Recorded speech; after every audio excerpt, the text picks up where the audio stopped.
Hello, my name is Steve Huff and I'm the president of Accuracy X.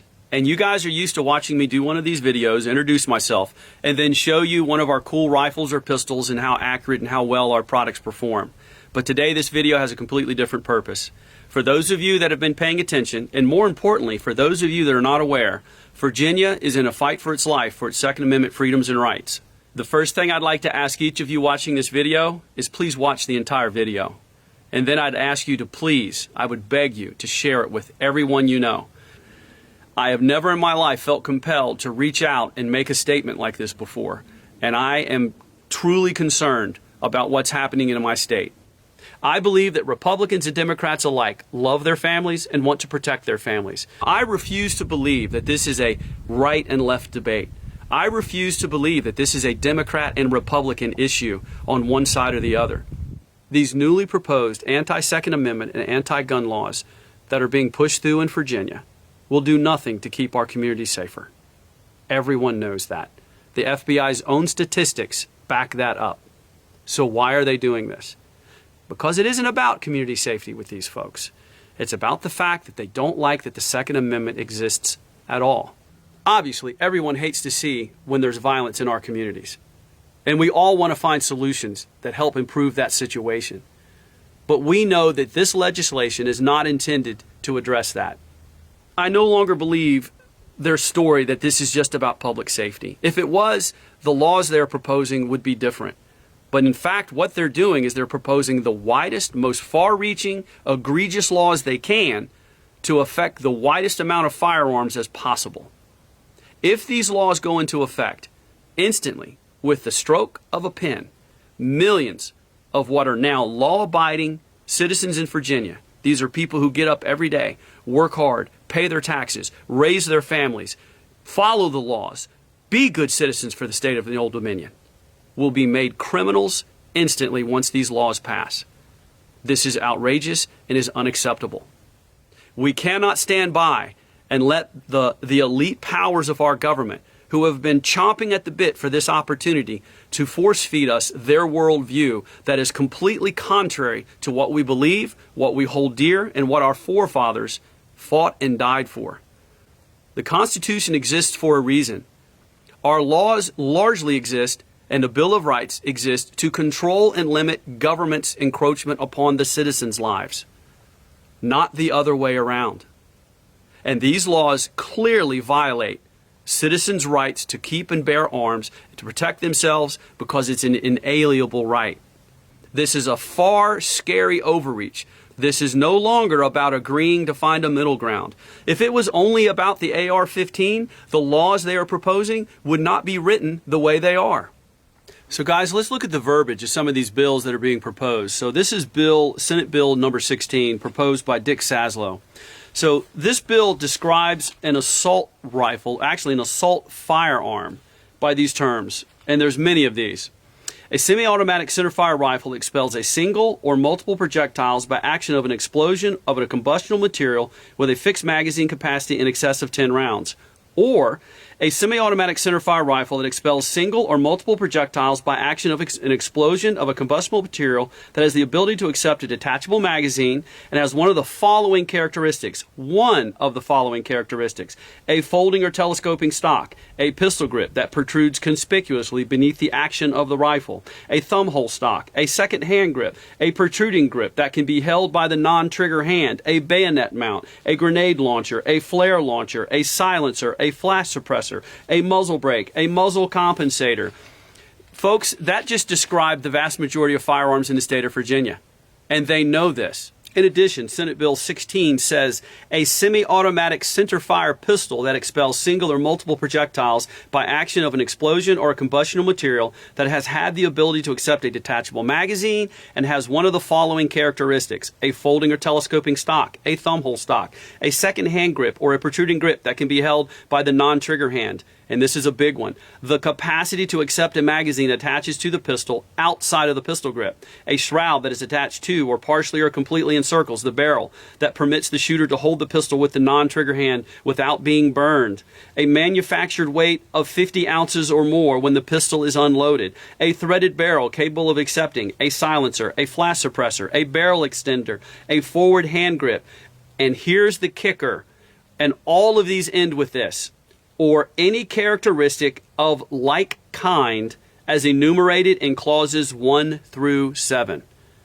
Basically, that is so vague that they can make it mean anything they want. And those descriptions would basically make every sporting pistol and every semi-automatic pistol in the state of Virginia almost immediately illegal under this new legislation. It is unbelievably aggressive and unconstitutional what they are proposing. As I said, this shows us what they really, really mean. We've heard lots of these delegates and these senators go, hey, wait a minute, these aren't finished bills. They haven't gone through committee. They haven't been edited. Folks, you wrote the bills. They shouldn't need to be edited. This is, in your own words, your dream world. A world where almost no firearms are allowed and almost no Second Amendment freedoms are allowed to the citizens of Virginia. So let's talk about Clause 7. The capacity to accept a magazine that attaches to the pistol outside of the pistol grip. The capacity to accept a magazine, not the magazine. And what that is saying is if you own a semi-automatic pistol that uses a detachable magazine and it has the capability of receiving a magazine that holds more than 10 rounds, then you are not allowed to own that firearm. It is illegal under this new proposal. Not that you don't have a magazine that holds more than 10 rounds. They've written it so vague that even though the pistol and you only have a 10-round magazine, the fact that somewhere somebody could have a magazine that would hold more than 10 rounds and it would be attached and it would be outside of the pistol grip basically means that that pistol is illegal, as would any rifles or shotguns. That's their intent. These are smart people. They know what they're doing. They know exactly what they're doing, and they see their opportunity as right now. And we as Virginians have to stand up and we have to defend our rights as we've never done before. Furthermore, let's talk about what their definition of a shotgun that would be outlawed would be. A semi-automatic shotgun that expels single or multiple projectiles by action of an explosion of a combustible material that has one of the following characteristics: a folding or telescoping stock, a thumb hole stock, a pistol grip that protrudes conspicuously beneath the action of the shotgun, the ability to accept a detachable magazines, and again, of course, the fixed magazine capacity of 7 rounds, and at the end, as in all of these, any characteristic of like kind as enumerated in clauses 1 through 5. Guys, this isn't about gun safety. This isn't about making our communities safer. This isn't about public safety. To be honest with you, these politicians have lied to us, and we're on to them now. This is not what they say it is. It is absolutely about making our Second Amendment rights so thin and so narrow they almost don't exist in the state of Virginia. Let's talk about Senate Bill number 64, and this was submitted by Senator Lucy Lucas. This bill goes beyond firearms. It goes to the matter of intent. It says, number 1, teaches or demonstrates to any other person the use of the application or making of any firearm, explosive, or incendiary device or technique capable of causing injury or death to persons, knowing or having reason to know or intending that such training will be employed for the use or in the furtherance of civil disorder. So now the government is going to figure out what people intend and tell them what they can and cannot do. This is reckless language. And this would basically outlaw anyone from technically being able to take their daughter or their son and teach them how to go hunting, because they could interpret it, they being the government, that ultimately there might be an intent that those skills could be used for further civil disorder. It's outrageous what they are proposing. So Governor Northam says this: if we have constitutional laws on the books and law enforcement officers are not enforcing those laws on the books, then there are going to be some consequences. And that's why they've submitted or updated House Bill 67. Let's talk about House Bill number 67, submitted by Delegate Lee Carter. In this, they're already anticipating the fact that they are going to have to enforce these laws if they get them passed. That means they're going to have to charge employees of the state, law enforcement employees of the state, to go out and enforce these anti-Second Amendment, unconstitutional laws upon the citizens of the state of Virginia by force.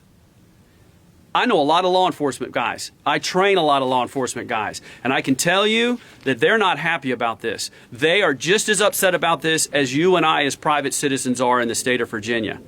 But let me tell you what House Bill number 67 says. It's basically saying that public safety employees striking terminates and becomes temporarily ineligible for public employment. Essentially what they're saying is any agency or government official who strikes or willfully refuses to perform the duties of his employment by such action be deemed to be terminated from his employment and shall thereafter be ineligible for employment in any position of any capacity. And it gives a time frame. So what they're basically telling all of those law enforcement officials is, hey guys, if you want to keep your jobs, if you want to keep your pensions, if you want to keep your health care, we're going to force you to exercise and enforce unconstitutional laws in the state of Virginia. Outrageous. Patently outrageous. After hearing and reading the contents of these proposed bills, it should be very obvious to you that none of this is about increasing gun safety or making our communities safer. It has one agenda: to disarm the citizens of Virginia and to rapidly curtail the freedoms within the Second Amendment that we are guaranteed. And we cannot stand by and let this happen. Almost every rifle, pistol, and shotgun in the state of Virginia would immediately become illegal to own or possess. The laws are so crazy and so stringent that they even specify components of these rifles and pistols and shotguns could be considered and would be considered contraband. So if you just had a plastic pistol grip and nothing else that could be attached to something, that would make you a felon. It's crazy to believe that we've come to this. Our governor, Ralph Northam. Yes, that Ralph Northam. He tells us that this is about public safety. This is about keeping our communities safe. Well, sir, I respectfully disagree. When I read the bills that you and your cohorts have submitted, they are patently unconstitutional. The Heller decision is clear on this. The argument that we are only protected for firearms that existed in the 18th century is ridiculous at best. Then are we not also protected under the First Amendment for new media like social media and email? The only time your privacy is protected is if you write a letter with a quill pen? I do not believe so. And the Supreme Court has decided on this.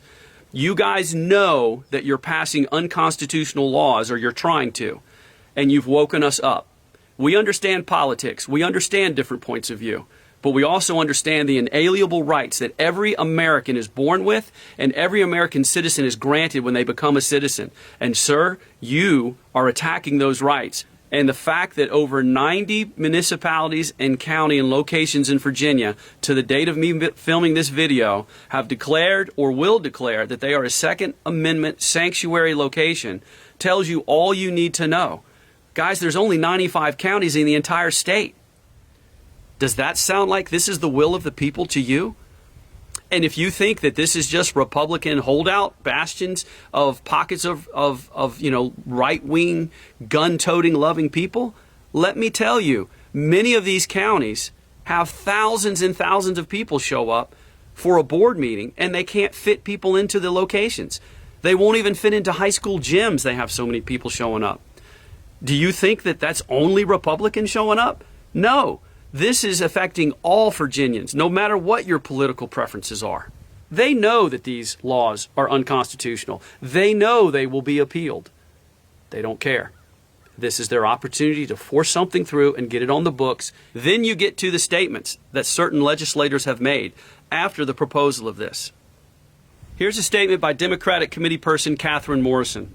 She says, "To me, we are a nation of laws and not men, and we all follow laws we don't particularly want to follow." Morrison said that's the democratic process. The majority wins and then compromises with the minority, and they make policy. She went on to say the prospect of ignoring laws that the state legislature might pass is an outrage. Well, ma'am, I respectfully say the true outrage is for a small minority of people in charge trying to make unconstitutional law in the state of Virginia and expecting us to have to be forced to obey those unconstitutional laws. Representative Jerry Conley said this about law enforcement that have said that they would not want to enforce unconstitutional, illegal laws upon their own citizens. He said, "I would hope they would either resign in good conscience because they cannot uphold the law which they are sworn to uphold." Well, guess what, sir? The highest law in the land is the Constitution. And what you are trying to propose is contrary to everything that has been settled law on this. Let's talk about what Attorney General Mark Herring said. And I quote, So when Virginia passes these gun safety laws, that they will be followed, they will be enforced. Now let's keep in mind, that is not vague language. What they're saying is if these laws are passed, it is their intent to force people in Virginia to oblige by these unconstitutional laws. Chilling. Virginia Representative Donald McEachin even suggested that the governor should and could and would use the Virginia National Guard upon its own citizens to enforce these laws. Now, guys, what do you think that means? Do you think the Virginia National Guard is going to be mobilized and they're going to come to your house and then give you a verbal reprimand if you choose not to obey these unconstitutional laws? Sir, this is the very reason the Second Amendment was included in our founding fathers' documents. The British tried to do the very same thing. And that is why we have the right to keep and to bear arms. Guys, you're not going to convince me that this is a right or left issue or that it's a Republican or Democrat issue. To me, it is a Virginian issue. I know that Democrats and Republicans alike like to hunt and they enjoy the shooting sports and competition shooting. This is not an issue that is based on political affiliation. This is not a us against them. It's Virginians against laws and legislation that are clearly unconstitutional and that we will not stand by for this. It's ironic that the state motto for Virginia that's across our state seal and emblazoned on our state flag is Sic Semper Tyrannis, thus always to tyrants. We've forgotten why that motto was put on the state flag. Virginia was one of the original 13 colonies. They were originally ruled and governed by the British government from afar. And because of the overreaches of that government, the Revolution of America was born and spawned and created the greatest nation on earth. How soon we forget that tyranny is not something that's in the past but can rear its ugly head at any time. We need to remember and we need to defend our rights today, just as our forefathers did over 200 years ago, to ensure that future generations will enjoy the same freedoms and the same privileges as we have in our lives. Folks, this is now or never. This is not something you can afford to sit on the sidelines and see what happens. This is our high water mark. This is the day that we will look back on, and this is the time we will look back on and say, that was where the tide turned, or that's where the end began. This is a blitzkrieg of legislation.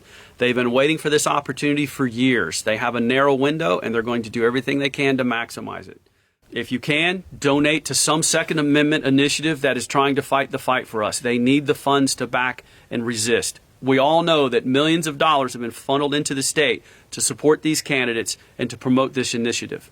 This is the fight we have to fight. If you stay quiet, we will lose. On January 20th, Lobbying Day in Richmond, I encourage everyone, no matter what you're doing, stop what you're doing, make plans, and show up and show your support for the Second Amendment rights of Virginia citizens. And this isn't just a Virginia issue. I think we all understand what's at stake here. If they're able to force this down on Virginia, the next states will follow, and they will not stop. They've shown us who they finally are. We understand that this isn't about middle ground. This isn't about trying to find common sense solutions. This is about control. There's been talk about a grandfather clause now. They've already started to backpedal a little bit. Well, you know what? We're not interested in a grandfather clause. What would have happened if our forefathers had opted for a grandfather clause against the British government? There would have never been a United States of America. And the generations that have passed between then and now would have not known the freedoms that we are all fortunate enough to have.